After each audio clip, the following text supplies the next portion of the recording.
'Tis the season of giving, that is. This joyful holiday just wouldn't be what it is without the spirit of giving. And we're trying to raise money to feed 100 families.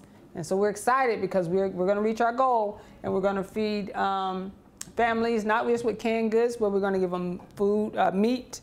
And so we're excited about being able to give back to the community. The members of New Beginning Christian Center in Council Bluffs, Iowa, is making sure at least 100 families in their community does not get left out. With about 50 cans of green beans already donated, the church is believing that their goal of feeding 100 families will be met before the end of the season.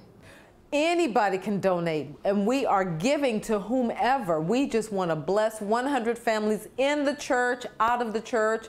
And if anybody that's not a part of our church wants to donate, we are glad to receive it. The holidays are here, and some families just can't afford to feed their loved ones and purchase gifts. The church has a set goal to feed at least 100 metro area families, with hopes of surpassing the 100.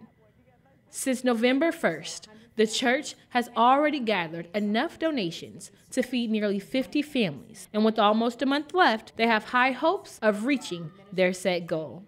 For the Omaha News, I'm Amber Lewis.